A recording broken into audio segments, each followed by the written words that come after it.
Hello, everyone. Welcome to another amazing time in Agritech Founders Diary. Here we have conversation with amazing entrepreneurs who are doing amazing stuff in the agritech industry. And as usual, we always have an amazing guest joining us every Friday by 8 p.m. Today is not different at all. But before we go on, before I introduce our guests to you guys, let me first of all appeal to you to subscribe to our YouTube channel. It has really gotten to our notice that over 60% of you watch our shows and you don't subscribe to our YouTube channel. I really want to appeal to you guys that please subscribe to our YouTube channel. Hit the notification button to get notified whenever we are live or whenever we drop any video like this. And like this video so we can get good rates. Drop your comment and your questions on the comment sections. Engage with us on the comment sections. We'll be happy to engage with you on the comment sections. And thank you for always watching our videos. We are really grateful. But today we have an amazing guest joining us from Brazil. It's not that person that Mariana. She's the CEO of Agrosmart, and they've been doing a lot of amazing stuff with technologies. They've been able to bring technologies in. They've been able to infuse technology into their businesses to help the climate, to help the farmers generally. And today we'll be learning our entire journey, our entire experiences, all she's been through. And I'm so super excited to have her on my show today. I think I've been chasing her everywhere for like up to like 6 months, been trying to get her on the show. So excited to finally have her on the show today. I'm really happy. So we go straight away. So first of all, we want to learn about you. We want to tell us everything about you. Tell us about yourself. Where you grew up from, where you school, tell us everything about yourself. Okay. So I'm Mariana Vasconcelos. I am Brazilian from the south of Minas Gerais. That is like one of the Mm-hmm. largest farming states in Brazil. I grew up in Brazil. I run our family business, a bakery and a farm since I am 16. And then I founded Agrosmart 8 years ago, and I have been doing that since. I studied business administration in the Universidade Federal de Itajubá, which is a public university in my own city in Brazil. And since then, have been pursuing more executive directed knowledge to what I have needed, having chances to doing programs in Singularity University, UCLA, LSE, Harvard, and so on. I'm currently based out of the United States in California. My husband is doing his MBA, so we are based here from September now. And I go back to South America where we have operations every 2 months. Whoa, nice.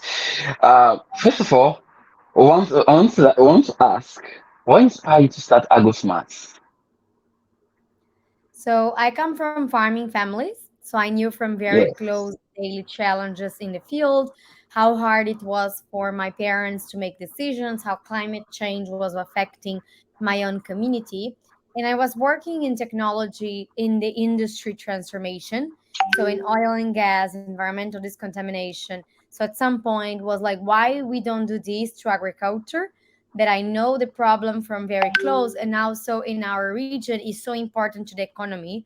About 25% of Brazil's GDP is related to agriculture, and we are the largest producer and exporter of so many things like sugarcane, orange juice, coffee, meat. So why not have that chance to create something global coming from Brazil in technology and agriculture? So the whole idea was to create a global business. That's great. Nice. So let me ask, since you since you started, are there any obstacles that have daunted your path to success? Are there any obstacles that have daunted your path to your success so far? I would say there is several obstacles. There is Mm-hmm. obstacles that are systemic, which means that we usually need for a business to succeed some things to be in place. And I would say as an ecosystem, when I started, they were not in place. So we didn't have much people to look at to know what have worked and what have not. So we would know what to do, where to move forward. So we participated in the creation of many innovation technology in addition to agri-tech ecosystems. to strengthen our entrepreneurship environment so we could have a community to rely on. When we look today, scaling technology in agriculture has many systemic challenges. So we still need to work on infrastructure and connectivity. Very few farmers have internet in the field, so they're able to use any kind of application. We have a challenge regarding education, as we are still having a lot of people in the fields that are not literate. So how they would engage with any application if they can't not even read digital inclusion, like how do they use the phone, like how to use applications, up to agronomic knowledge. And last but not least, financing. So like farmers in Latin America, they rely a lot on credit to buy seeds and inputs, and they don't really have money to invest in technology. So I would say those were some challenges that made hard environment for us to grow. But in addition to that, there is many challenges on our own journey. Like I was very young when I started. I didn't have much experience. So we didn't know what to do. Like, right, we were learning on the way. I wish I knew more about sales and predictable revenue as I got to know along the way. We also had many challenges on the hardware side, like manufacturing hardware in scale is hard. Giving maintenance and service at scale is also hard, and we didn't structure that from the beginning. So once we started growing, a lot of things starts going wrong, and it was really hard to overcome those things, to fundraise since we didn't have any fundraising experience. So we are literally an example of learning on the way. Like we just do stuff, we get things wrong, and then we check and we try to learn very fast and adapt. And I think what makes us survive and grow is because we are willing so much to adapt and to learn, to be so driven on our purpose that we just keep going no matter what. I see. So far, what's been your proudest moments on your journey so far? My proudest moments on the journey so far, I would say I'm proud about coming from a small town. A university is not Hmm. super famous, and getting to global audiences and being heard as an expert in the area. I'm not an agronomist, I'm not a software engineer, and still I'm very respected technically from what I learned on the way.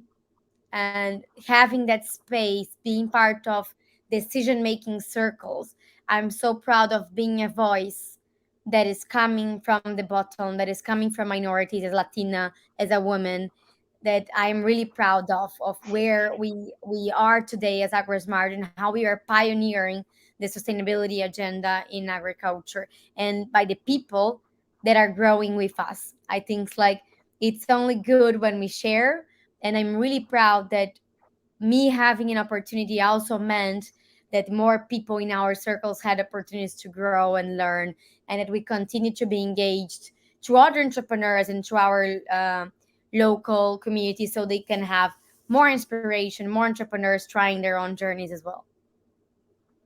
Great, that's fantastic.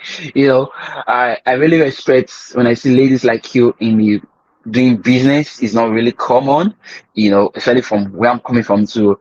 I really have a lot of respect for ladies doing business. You're one of those ladies who are changing the narratives of that we have about women, and that's really awesome to see. But let me ask, if you were to start all over again, what would you do differently this time?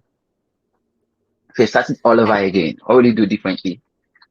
yeah, I think if I would start all over again, it would be easier because I already know a lot of things, from the basic way of running a startup, like how areas should be run, how do you have good practice on developing software that are agile, that are safe, and how do you have a sales machine that works and lead acquisition. So I think my journey would be easier because I already know a lot of the things on how not to do, and I wish I had contact with them earlier. So luckily, I think a lot of the newer generations will have some examples on what to do and what not to do. And I would certainly wish I had that access before, so I wouldn't make the mistakes I made. And I'm not sure if I would do differently, but when I think about the digital agriculture, transition, it's a big challenge and they are hard. And I think when we look in the spectrum of the opportunities, there are some things that happened earlier. If you look like finance and agriculture, for example, there are business that enable other business to happen first. So I particularly think I chose a very hard problem that takes very long to happen and to grow. And there were some lower hanging fruits opportunities that I could have started first, so I would have better traction, and then keep growing from that. But I'm not sure if I would do that differently. I think it's something to think, like in an easier, like just business perspective journey. It probably would be smart to go with things that are more ready, but I also think it's part of who I am to choose the hard things and generate the impact. I see. I see. So great. Well, I just want to ask, how do one become a global voice? So for, let's say, architect founders, aspiring architect founders listening to us who wants to become a global voice like yours, what should we be doing to become a global voice? How do one become a global voice? Share some more tips with us on what you did to become a global voice. I think first is about being curious and appreciating diversity. I'm particularly very Hmm. interested in others. I want to learn from other cultures how things work, how are they different, and I have a lot of empathy. So I always try to create with that global vision on like how can I learn and understand other farming communities around the world? How can I understand about global leaders? And how do I embrace diversity so much that it's competitive advantage? I think that's the first thing. The second thing is like we need to invest in the languages. I know a lot of smart people, smarter than me, that can't communicate well in other languages, and therefore they do not have that opportunity in that space. I was lucky enough that my parents put me in English classes from since I was a kid. So I spoke good English from the very beginning, and that allowed me to enter circles and engage with a better population. I also learned Spanish very quickly when I started expanding. I married a Peruvian, part of what accelerated my journey. But like speaking Spanish and English put me in a very special position to understand that business context and communicate from a more empathetic place from people in other cultures that also speak those languages. So sometimes I think we underestimate how important it is to speak well a language. Fantastic. When you talk about, diversity, especially trying to learn other languages, I really think it's really important, really. you know, Let me say this. When I first read about you I think it was December or November last year. So when I read about you and I realized you you were from Brazil. So I was like, okay. So I think I first read about you in an article. I can't recall the company who talked about it. Company talked about you in UK. So I'm in UK. So I first heard about you from an article in the UK where they were talking about some global phenomenal agritech startups who are doing very well. So they think about 20 or 50 of them. I can't recall the numbers now. So they talked about you on that as one of them. And I read about you. I went to LinkedIn to check you up. And while I was checking you up, I realized and I started reading about you. So I realized you were from Brazil. So my first curiosity was I wanted to interview everybody on that list, but my first curiosity was I want to interview webinar communication. So I went to YouTube and I checked it out on YouTube and I saw most of our videos we were speaking English. And I said, okay, she have this one doesn't have barriers with communication. So Brazil or no Brazil, she's good to go. And that's really interesting. And I think that was when I started saying I want to have on my show. That's really interesting to see that as a Brazilian, you can communicate with English and in Spanish. And I believe you can speak your language, Brazil, right? Yeah, we Can you speak speak Portuguese. Brazil? Okay, We speak Portugal. Yeah, can you speak Portugal? Yeah, yeah, yeah. Can you with the speak Brazilian Portugal too? Portuguese. Okay, okay. I see. Great. That's good. But let me ask, does your original business plan reflect where you are right now? No, definitely not.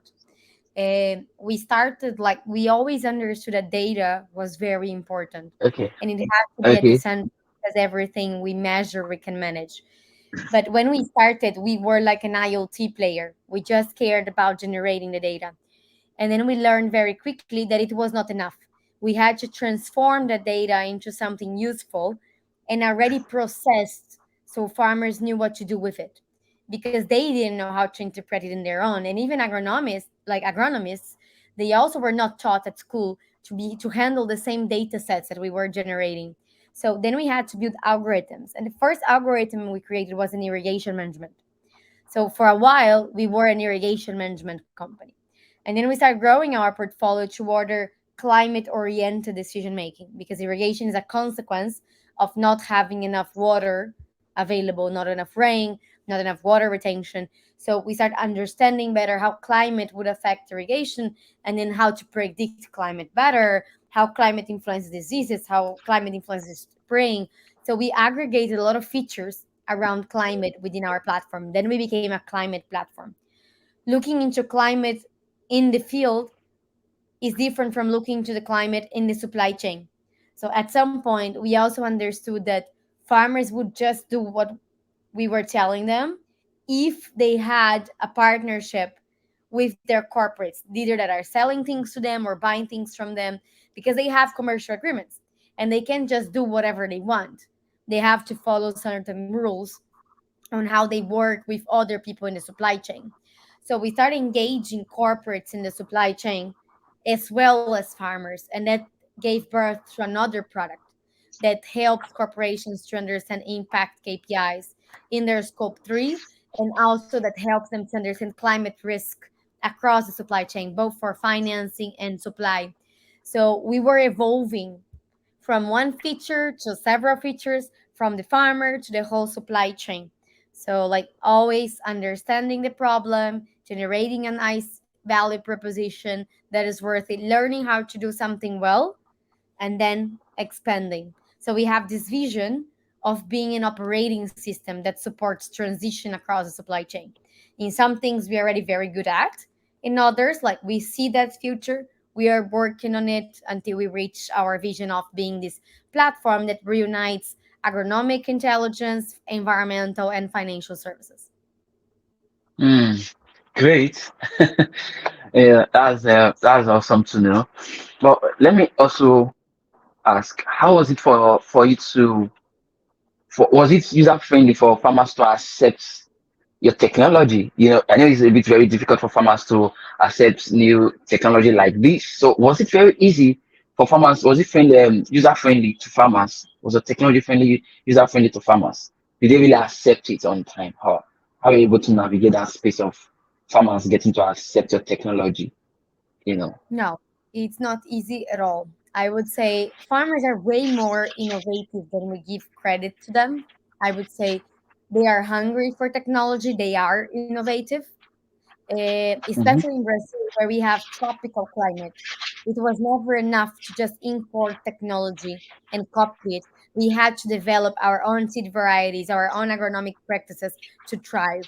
So farmers are very innovative. But anyway, since they are with so much risks and open sky industry, they are very reluctant on changing things. They are afraid on how much additional risk that might bring. So there was a lot of work on making pilots, proving that things worked, having independent research institutes to validate the technology, having an engagement of farmers that were more early adopters and willing to try things. So they would tell other farmers and influence a group of other farmers that would also adopt. So I would say it was a journey that is very common to anyone working in agriculture, and how you build influence and go convincing little by little of farmers. And I would say still today, agritechs as in general, not just us, Mm-hmm. we didn't cross the chasm to the mass market yet, both because of this profile, but mostly because of those systemic changes on connectivity, education, and financing. Mm. I see. Because I know that navigating, getting farmers to accept your technology is a bit really tough. Thank you for sharing your experience with us. But let me ask, what's your next 5 years vision for Agrosmart? What's the next big 5 years visions? My 5 years vision is like we want Yes. to be already global players. So we are currently focusing a lot in Latin America. We operate in 9 countries in Latin America. By 5 years, we wish to also be in Africa and in Southeast Asia, which are countries that share Mm, many of the characteristics regarding infrastructure, education, financing, many of them with tropical climate as well.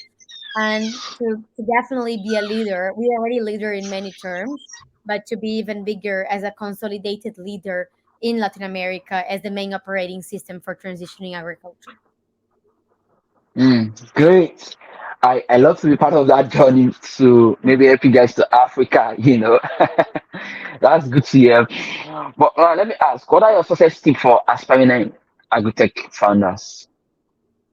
Can you repeat, What are your please? success? What are your success tips for um aspiring agritech founders? I think my tips are find a problem you love, not a technology. Technologies change a Okay. lot, they become obsolete very quickly. So like Mm-hmm. understand a problem that you really like and focus in one problem first and solve it very well, and then reiterate from that, learning and listening your customer. I would also say that for them to dare to believe in themselves, it's very easy to self doubt and believe you don't have enough preparation, enough money, like you never seem to have enough, but you can start with whatever you have. So just do it. Just start doing it. You will learn in the process. And when you are purpose driven, you find other people that believe in what you believe and they will help you. And it's your mission to help other people as well. So I would say just do it. Just try. Just start. Hey, just guys listening to us, just do it. Just start. All right. So, how did you fund your business so far? What are the strategies you use in raising fundings for your business? How did you fund it? We started financing with grants. So those were our first, like, to build an MVP, to understand the proof of concept of what we were building. And then we raised from venture capital quite early. So, like, to transform our MVPs into a commercial product and initiating market approach, we raised from VCs, venture capital. Okay. Yes.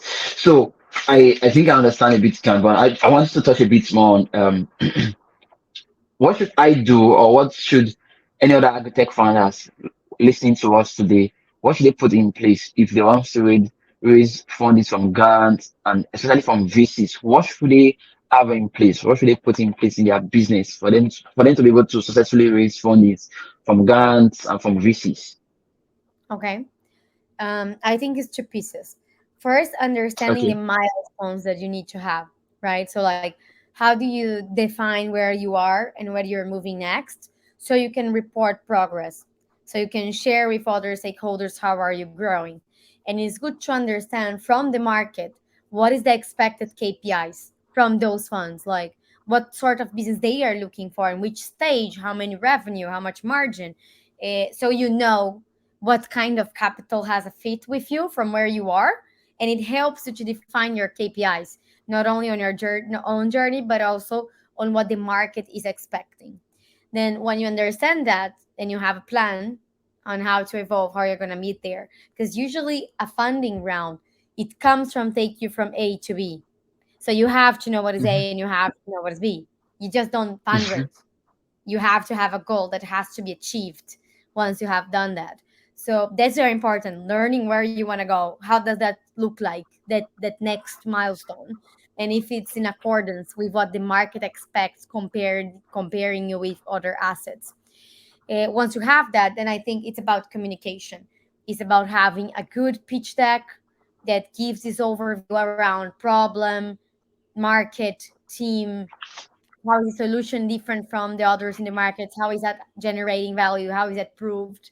So there is many tips on how to have a good pitch deck on the internet. There's many examples of other companies and how they have done it. So having a good pitch deck is the first step, but then learning how to quickly answer the investors afterwards to the most asked questions that will be around your business KPIs, so your revenue growth, your margins, your lifetime value per cost of acquisition, your churn, like having all of those KPIs that are important for startups in place, so you can show how are you doing, how are you evolving from there.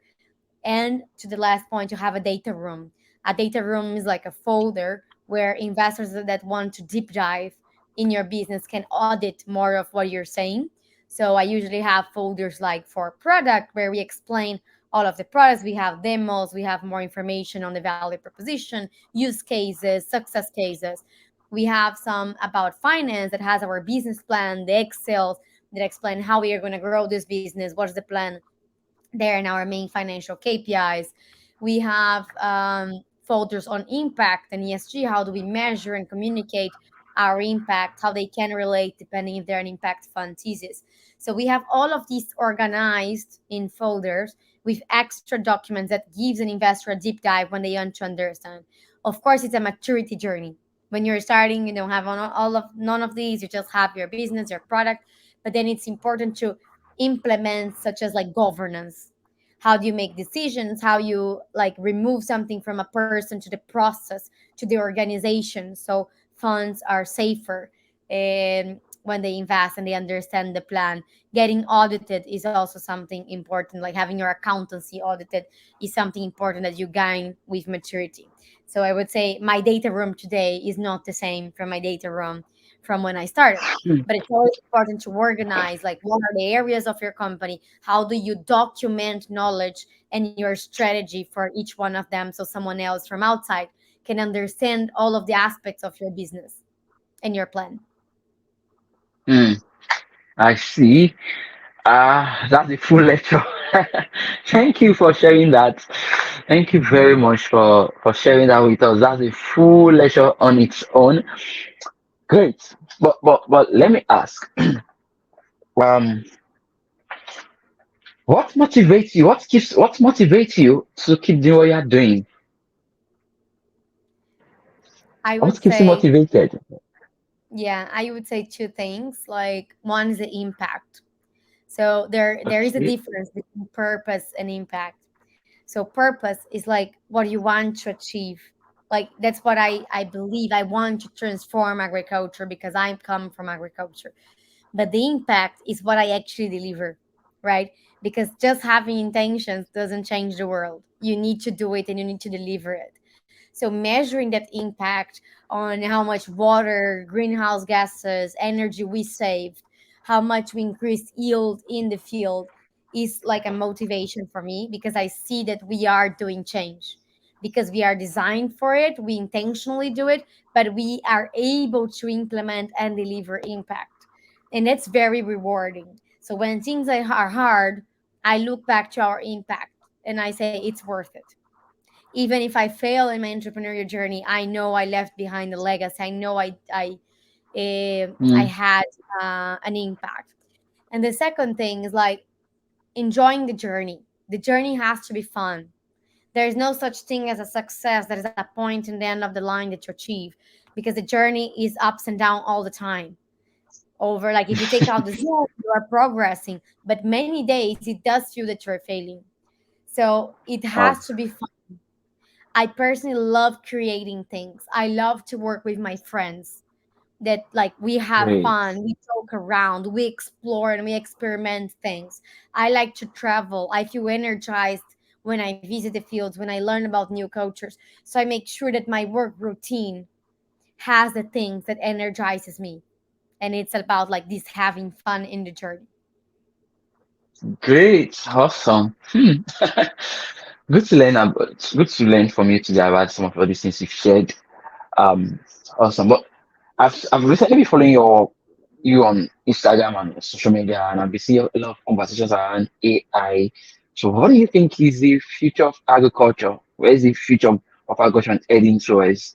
Especially looking at AI, IoTs coming on board. So, what do you have to say about the future of agriculture? I'm very optimistic of the future of agriculture. I think we will be able to ensure food security while regenerating our nature and Mm, leveraging environmental ecosystem services and other asset to generate value to farmers. So protecting nature is something that we have to educate farmers on how that's valuable, because that makes us produce more, have better yields, need less external inputs, and so on. And I think the role of AI in that is just starting, because first we need data. There is no AI if we don't have data. And agriculture still needs to have data. We need digitalization mm, of the process to generate mass amount of data. We need better research, public mapping on our soils and our ecosystems. So generating data is the first step. Once we have data, then we can build algorithms and models that are specifically directed to one problem, predicting better diseases, understand how much irrigate, understanding better weather patterns. So we are able to support decision making because we have more data to analyze, and we can process that in a more efficient way than with our human eyes. So if a farmer is already looking at rain, temperature, the seed variety that they are using, they are not measuring as much as they could. And they can't anticipate things as quickly as an AI algorithm can. And with the new like generative AI models, we have a facilitated interface with farmers, as language is a big challenge on how they write, on how they speak, coming from so many regions, so many different accents. So the new large language models, they are helping us to make easier interface through the chatbots and other instruments on orchestrating all of the different models and transforming it into something conversational that farmers can ask and create a dialogue so they can have better decisions. So I think it's going to be fundamental to the transition of ag, because again, you mm, have to know who you are and where you're going so we are able to transition. But it's very much in the beginning yet, because we still are in the data layer. We are still understanding what's going on. Then when we have the data, then we can look at the past and we can understand why things happened the way they did. Then we can look into the future and understand what's going to happen, so we can act predictively and help farmers to adapt and be more resilient. So right now, everyone should be thinking how they change what they do from the offline to the digital. So you start having more mhm, data, so we can have more support from AI. great. But let me ask, how do we, let's say, the younger generation, the aspiring agritech founders, how do we tap into the future of agriculture? What should we be doing? Maybe are there books you think we should be reading? Can you recommend some things we should be doing to prepare for this coming AI? What should we be doing? What should we be engaging on? Books we could read, course we could take. What do you think we should be doing? Well, I think most of the knowledge is free. Most of the things are in Okay. YouTube. You can see so many videos. You can try ChatGPT. You can start interfacing with the things so you have them adopted in your day to day. So once you Mm-hmm. start using it, you start learning on how that works and what doesn't, so you can apply to your own company. So yeah, I don't know. I personally like to follow many newsletters or listen to a lot of podcasts, and I engage a lot with tools. I like to test. I use ChatGPT on my own. Like I like to test things that come out, so I am within what's going on in the world. Okay, great. All right, that's fantastic. But could you recommend some of the podcasts or books or excluding aside of ChatGPT, are there any ones you could recommend that we could maybe check? Because one of the reasons I'm asking is that most of our school, I currently do my master's program in the UK, and then pretty much some of the things I learned from following you, I think should be taught in classroom, especially for people who are doing courses around agritech space. They're not being taught. You know, there's a gap between the academy and then some of the things for example, you are in the field, so you're not just in the academic space, you're in the field practicing some or testing some of all these tools. So some of the things you share when I follow you online and all that, uh, they are not really being taught in academy. So it's the reason I'm asking, could you suggest some podcasts we could maybe visit? Could you suggest some um, newsletter we could subscribe to? People listening to us could subscribe to. Could you suggest some tools outside of ChatGPT, I personally I'm testing a lot of things. So I'm testing some tools too, like ChatGPT, like you mentioned. But could you, outside of ChatGPT, other tools you think we could play around with to help us Yeah, prepare for the future of agriculture? Yeah. I'm thinking. Like I don't Okay. have the way of Okay. learn. To your Okay. point, I think I follow a lot of interesting people and I exchange a lot with my team, with my husband that is also an entrepreneur. Like we are constantly exchanging knowledge. On ag tech, I personally like upstream insights, and I also like ag tech. So what? I think they are Okay. good newsletters to follow on ag tech. Technology wise, I don't know if I follow a specific newsletter. Just somehow Okay. I have qualified feed of content in my LinkedIn and Twitter. I really like Twitter Yeah. for tech. I follow a lot of the trends. Like you can follow AI trends, like follow Sam Altman, the founder of OpenAI. I follow Y Combinator, like different things on Yeah. Stanford. A lot of Stanford e-corner content. Like I like to hear from other founders and what they are thinking. But I would say I have to think about that, or where my content comes from, because it's very scattered. And I read a I lot. I read a lot of yeah. articles. I consume a lot of fast content. And I think that gap with universities, it exists. And that's what I mean. Like when I studied business and I didn't know how to run a startup. I maybe knew how to run a multinational. So I had to look for design thinking, agile development, predictable revenue methodologies, inbound, outbound marketing on my own. And that's what I do Mm. for every other sector, including technology. So if it's AI and interest, you should read everything about it. I would say just follow like the Um. topic on Twitter, start discovering new profiles, and start watching YouTube channels. And the algorithm works. So I get suggested a lot of good content. Okay, okay. But every time I guys listen, let me tell you guys listening to this show today. If you are still confused looking for who to follow, Mariana is one of the person I will personally say you should follow Mariana on Instagram, follow on LinkedIn, follow on Twitter. But I personally follow her on LinkedIn and on Instagram. So I don't know, but I think you could follow her on Twitter.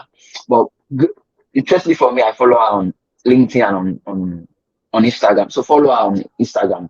She have a lot of conferences here and there that she engaged with, talked about. I've also seen a lot of articles that you write, on some magazines, on some your articles being published. So follow her generally on LinkedIn and Instagram, so you get to see her present on some programs, on some conferences, or share her thoughts on articles here and there. Yeah, I've consumed a lot of her articles too. So guys, do want to follow her on those platforms. I think you get a lot of things as regarding the future of agriculture.